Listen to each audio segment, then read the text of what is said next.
There is this quote that every time I read it, it really touches my heart and reminds me immediately to be more April, more myself. And I wanted to share that with you this morning or this evening, whenever you get this.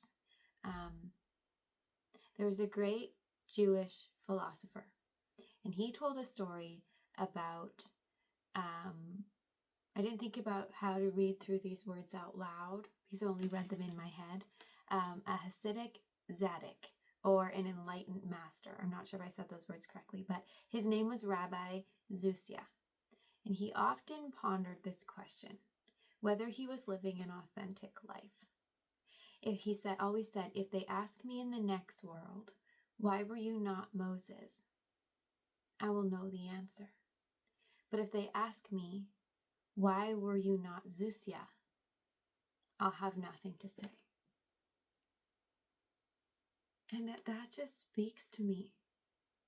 If they ask you in the next life why you weren't, maybe it's a famous actress you think of, like Cameron Diaz or Sandra Bullock, or some famous singer, or some famous person like Mother Teresa, who you are Wayne Dyer, or whoever you respect, and Tony Robbins, president. Like, you'll know that's not who I was.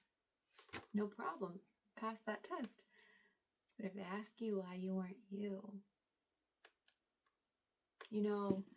for me, and that's from a book. I really love this book. It's called Simple Abundance. I found it at the thrift store for $2. And she has another one. I found both of them there. I think it was just a really popular book maybe a generation ago. And so now a lot of people are donating them. But it's like a 1 page a day to read through. And she has amazing quotes at the beginning. So anyways, when I'm sinking into being more, when I need to sink into being more April, or when I think about what does that look like. So you say, if they ask you why you weren't you, what will you say? What does it mean to be you? What is that thing? What is that thing? Often that thing shows up. We think we're too much of it. And we push it away. We push away ourselves. It's so vulnerable to be yourself. So for example, I always thought I was really awkward. I remember telling someone, even like at the height of my game in the online world, where I should have been confident and I probably looked confident. I remember sitting with someone in corporate, and I said, I'm so awkward. And she looked me straight in the eye. She goes, no, you're not. Don't say that about yourself. And I always remembered that. It was the first person who handed that back to me really quickly. And I just thought about it. Like, am I not? And turns out I'm not awkward, I'm deep. But I had to learn how to hold it. I had to accept that it wasn't me doing it. What do you do in your life that it's not you do? I didn't go out the door. At this point I was at a retreat for the company, and I was going and meeting with people and having dinner with this person, dinner with that person, and just like at this time when she said to me, you're not awkward. And you know what? In that time, I wasn't leaving the hotel room thinking, let's go be deep with someone. Let's go have a deep conversation. Let's go say something they're going to remember. I was just being me. And then those things would happen. And then people would open up around me. And then I'd end up just being deep. It's that thing that I am. And I told myself for a really long time, oh, why are you so deep? Why'd you say that? Why'd you go there? Why'd you send that message? Why did you do that? And I couldn't hold being me. And it's such a painful thought when you think it. Like when I think, oh, I'm so deep. Why did I do that? That was so weird. It doesn't feel good in my belly. And I want to tell you something if you don't know it already. The truth feels good. When you think a thought and you feel immediate pain, and I do call emotions pain because of how deeply I feel, it's painful. It's painful. And maybe you feel that deeply too. And so when I would think these things, it felt painful. Why? Because it's so far from my truth. My truth is what feels good. And then loving my truth. My truth, my vulnerability, my soul, my message, and then my masculine mind approving of it, oh my God, that is such a good feeling. That is harmony within your being. That is the perfect marriage, the male and the female in harmony. And when I give myself this gift and I say, April, you are deep. And not everyone can be deep all the time, but it's what you are. And people do need someone to be deep with. And that's your function. And they come to you in their low moments because they know with your well, you can hold it. Like people always say to me, April, I tell you the worst things about myself and you never judge me. April, I feel like I can just tell you, April, I just feel, and they can go deep with me. Do they come to me when it's something super lighthearted? No, not necessarily. Maybe they go to their other buddy. Sometimes they share it with me. But they come to me when they need me. But they can't unless I'm being me. And so I think in the next life, if they ask me why I wasn't Moses, my cousin, I didn't have a need to part the Red Sea. But if they ask me why I wasn't April, I think I'm getting pretty close to being able to say back, I was April. I allowed April to exist. And to exist means you to be seen. You exist by existing in others. When somebody sees you, they know you. And to exist means somebody knows you. And you can't exist without being seen, and you can't exist unless you show other people who you are. It is such a gift to allow yourself to exist. To just show up like yourself.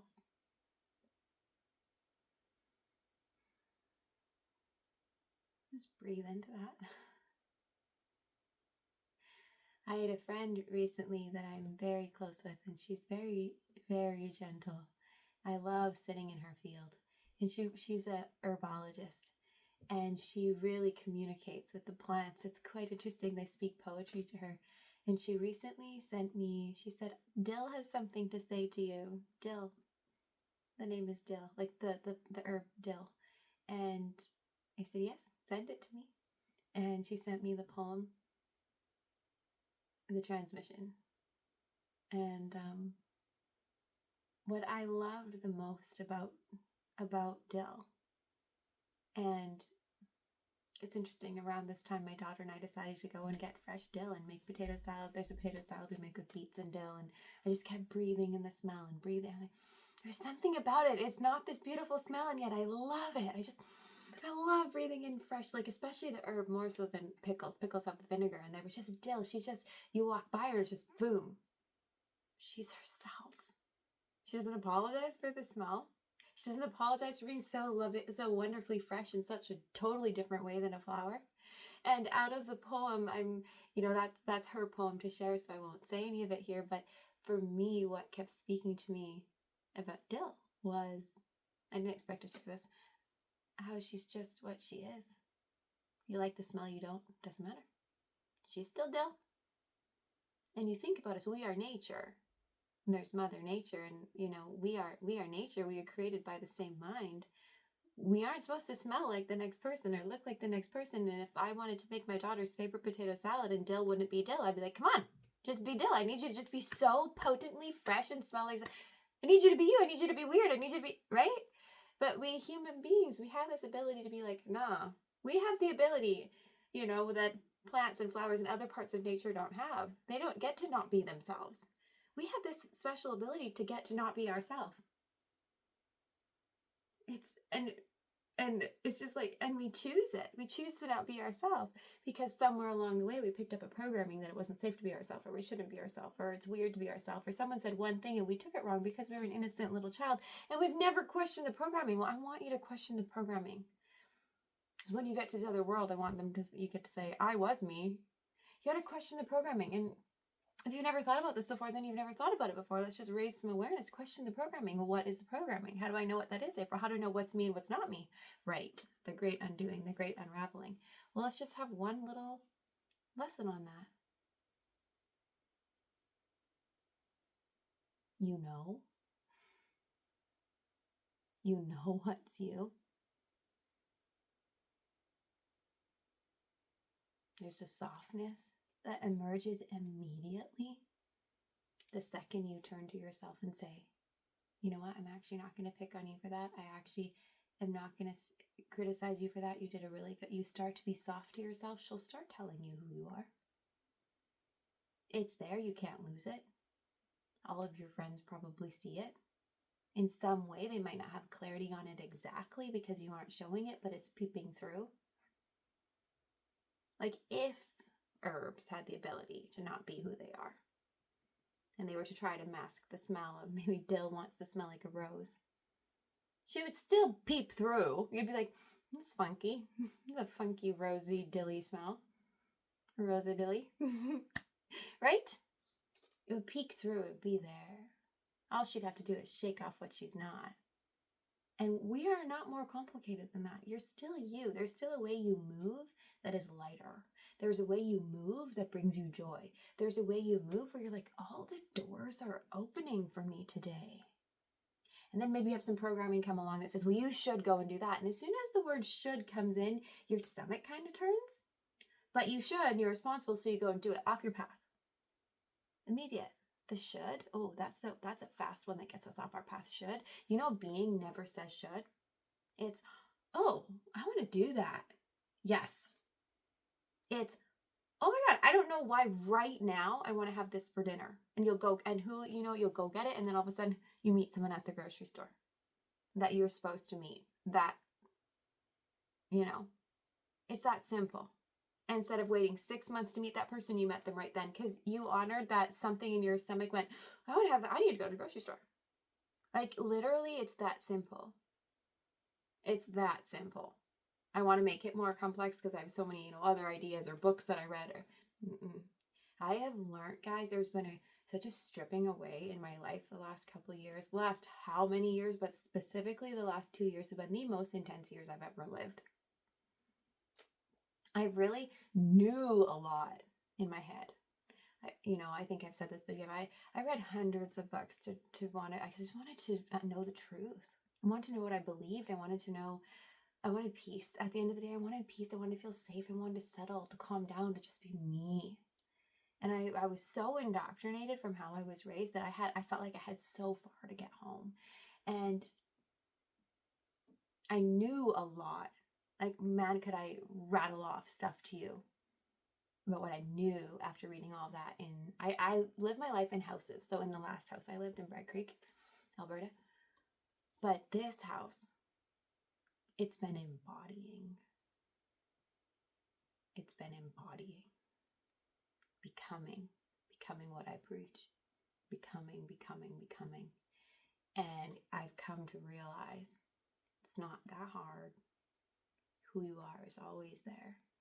And at any given moment, it's speaking to you. And it never says should. It's what you want to. It lights you up. And the second, it doesn't matter how far you are on your path. She's taken 13 courses and you've taken 13 minutes. It doesn't matter where you are. It's there. And it speaks to you through joy. And if you follow that, your life unfolds so quickly. So there's really nowhere to get. You always were you. And being whatever the energy, the universe was always speaking to you. And this is really it. You're in this great relationship, right? With your heart and your soul, which is within you, which is divinity, and the head that is here to kind of like play the game. You've got this thing going on. You work together, right? It's always all been there. And in this house, I really learned how it speaks to me. And it's speaking to me, telling me what lights me up, telling me what I am. Because what lights me up, that's what I am. Right? How it's telling me how I want to exist. Past the programming and coding and all of that falling away. And one morning I was laying in bed. Guys, I thought this would be a 2-minute video. So one morning I was laying in bed and I was thinking, oh, I should go do this. I should go do that. And all felt responsible. It felt kind of heavy. It felt like that feeling of maybe I'm not an organized person. What's wrong with me? Why have I not finished my project? Why have I, I should go, the kids aren't up yet. I should get this done. And then I had a thought. I would really like to make a guide about autism. I really like it to be covered in wildflowers. I just like to talk about it. How I figured out what I know about autism. Lighthearted and easy. And it lit me up. It wasn't should. It was such a different energy. And I'm like, now thinking back, wow, almost like 90% of my life at that point was still operated by should. Now, was I still moving forward? Yeah, because action pulls your insides onto your outside, and you can see them. And of course, I was still moving through things. But I really felt the joy that morning.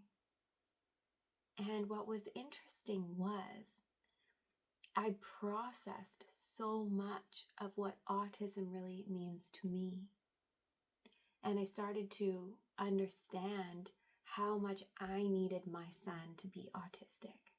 How much of me he was carrying around, and how they a lot of ways mirror us. And I thought, if he didn't need to mirror me, how much of that diagnosis would he drop? And I started to move through all of this and really get my foundation and footing in how I really acknowledge and document. I hear him telling me things that he brought forward. His soul has coding, or whatever word you want to use it. And I'll hear chapters and they feel so beautiful. I literally will just start crying because I can't, it's him mixed with me is like this, whew. He wakes up smiling. He's so happy. He's a different frequency, right? But it was joy. It was, I want to do that. I made my coffee and sat down and I started creating. And you guys, I had at that point been waiting a really long time to get an autism diagnosis. And I knew that that would bring on a lot of back pay for my family, which would be a huge blessing for my children, which would move a lot of stuff forward for us and open doors for speech therapy and all these different things for him, right? And I almost immediately got that phone call. And then immediately a bunch of doors started to open where we got a diagnosis. But the woman we got a diagnosis with meditates every single morning. And she has been such a big part of our life. And we've talked about collaborating on a book. And she gets my side of autism and she's open. I'm like, oh my God, did things ever start to move for me? I started to understand myself, and all because of joy. And I realized looking back, I wasn't allowed to get that diagnosis until I wrote down what mattered to me and what it was to me, because I needed to know within my being what it was before someone on the outside could tell me what it was. And it was just waiting for me to realize that, waiting for me to follow my joy. So if you're waiting on something in your life, somewhere you are getting the answer and it's showing up like joy, and you just might not be used to listening to that, I promise you, if you do what feels good to you, and some people might think, oh, is that selfish? Never. It's never selfish. You'll find that when you move from your heart and what feels good to you, you are the most giving, loving. Your cup is full. If someone runs into you, it spills over as love, not should. Not should. You know, this is why a lot of women have a really hard time receiving. Because when they're giving, they're doing it because they think they should. So they're giving out of a space of should, not actual giving. It's so then they think that the other, so they feel like people are taking from them. Even though they're giving, it's being taken, like they have to give. And so when somebody else is giving to them, they feel guilty because they think that person is also giving from that same space. And you know that you're resentful when you give because you're operating on some level of, somebody once told me that this is responsible. Some woman I don't even want to be like, but she's in my mind because maybe she influenced me as a child and now it's in my programming. And it's not even you telling yourself you should all day long. It's other rules. But the tricky part is, this is how it works being a human. It gets to sound like you. It's your voice. It's not your belief systems. You weren't that when you were born. It's not within your heart. It's just somewhere up in here. And you just got to realize, you got to get slow. That doesn't feel like me. Because if you felt those moments of pure joy, that's you. This shit isn't you. So it messes with our receiving. Like women, we don't know how. I'm not speaking that over myself. I know how. I know how to receive now. But for a long time, I didn't know why. And then one time I thought, if you haven't read Byron Katie, it's my top book out of everything I've ever read, but you have to do the work. So I was doing Byron Katie and I wrote out about, I thought this one woman was such a taker. And I was like, oh, she always just takes. And so then with Byron Katie, you have to flip it around at the end. And anyways, I was like, is that, so basically I questioned my thought because there's a lot of emotion in my stomach. If there's emotion in your stomach, it wants to be looked at. That's just a piece of your mind that doesn't agree with your heart and it wants to come home. You're just going to look at it and walk it home. It won't leave you alone until you look at it. And so I wrote down, this woman's such a taker. And I wrote down, is that true? And immediately I'm like, no. I know it's, as soon as you slow it down with your hand, guys, I'm like, no, it's not. Have you ever seen her take? I'm like, no. No, I've never actually seen her with her hand out to take something. Like, things are always given to her. It's like, oh. So I think someone who has things given to them is a taker, because I think anyone giving something is resentfully giving it because that's how I give. I think receiving is taking. Whoa. Did that ever blow my mind? That if I, as I return to my heart and give from a space of wanting to give, it's also reprogramming my receiving to, I give because I want to give. So then when someone's giving to me, they want to give to me. And I need to say yes to that. I'm not taking, I'm receiving. I thought there was giving resentfully and then receiving, which was really taking from someone who didn't want to give it to you. Like, the exchange in my life was so like bad. They don't want to give and I don't want to give. I didn't even know I was carrying that around until like, oh, she's such a taker. And then I called my mind on it. I'm like, that's not true. Somewhere you have a warped view, because fact is, you've only seen her receive and she's a giver. What's going on? Why do you have that label on receiving? That receiving is taking.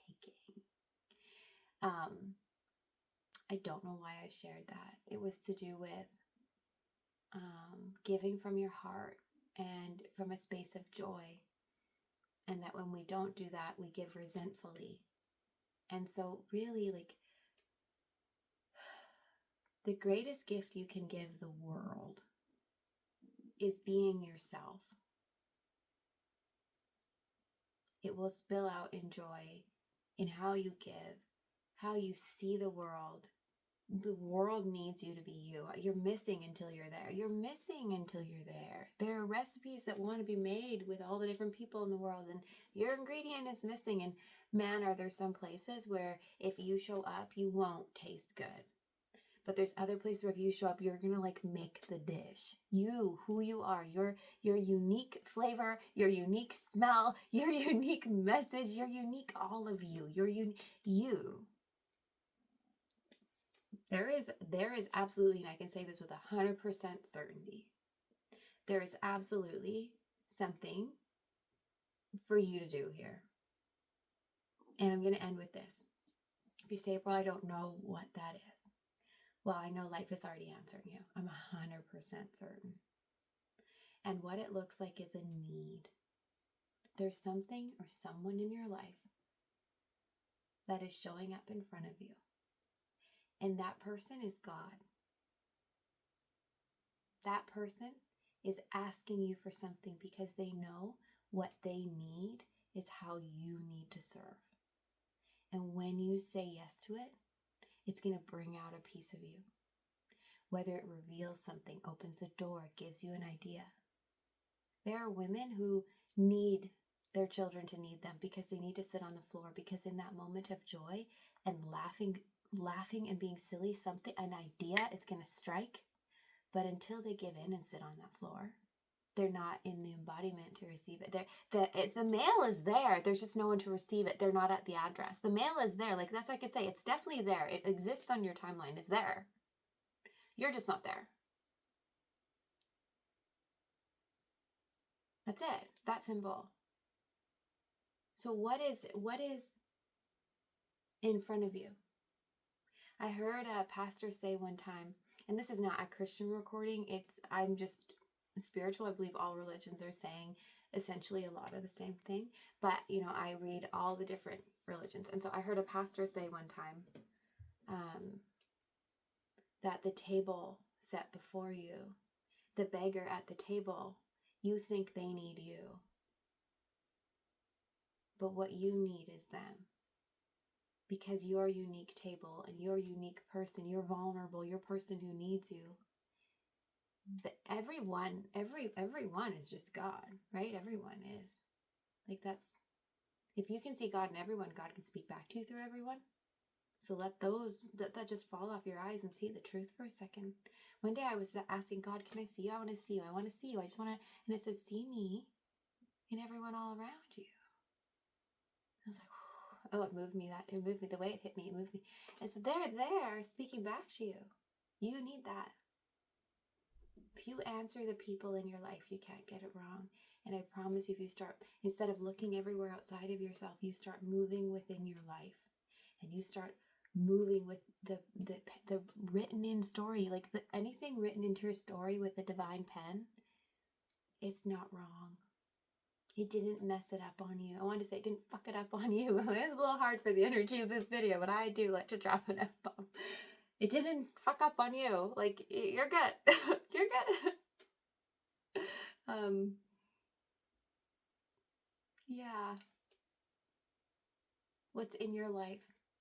I remember reading a book about money, and he said, I can't remember if it was Joseph Murphy or Wallace D. Waddles, but I think it was Joseph Murphy. He said, if you wonder why you might be broke, if you were to use everything you had in your life that you knew, and you were to put it into something functional that could help somebody that you know in your life, if you were to use every resource that you have to make something useful to humanity, you would very quickly find yourself in completely new circumstances. And I also, I heard this message 3 ways. So I know I want to hear something 3 ways. There's a lot of truth to it. That was his version of that law. And then I read this quote that is so deep, and it encapsulates so much. It says, a pitcher cries for water to carry, and a man for work that is real, and a soul for work that is real. Can't quite remember. And then the third way I heard it was the law of Dharma. Deepak Chopra has this like really small book called like the 7 Laws of Dharma or something. And it was, if you want to flip your karma, you need to, and it'll help you work within your Dharma, is if something happens to you that you conceive as bad, like maybe you, and his example was maybe you break your leg playing sports. If you were to take everything you learned in that experience and make a small booklet on how to play sports safely, you would find that very quickly something would switch in your life. Everything being handed to you is abuse. And so to start to serve in what is in your life, the ego will have you searching everywhere out there. Like, I just need to figure out what I am. I just need to go over there. I just need to take that course. I just need to go to that meeting. I just need to get this done. I need to just, and have you scrolling on your phone looking for that hit and just out there. Meanwhile, the secret, it's all right here in your life. It's taking your kid to gymnastics. That's where that person is you're going to need to meet. It's taking the time to journal something out to have the epiphany that removes the block. I have moved more around in my life. Guys, it's crazy. I have moved more around in my life by putting pen to paper and writing out that I forgive someone than, 6 weeks of hard work or 6 months of hard work. So I can hold the space for you. I can hold the knowing that it's all true, that you have a purpose, that we're going to pull it out of you here. So what we began with, if they ask you, anyone that I work with in the afterlife, if you were yourself, you're going to say yes. Because I was fully expressed. I was so me out loud. Yeah. All right. I hope this spoke to you. I'd love to hear a comment on if something spoke to you.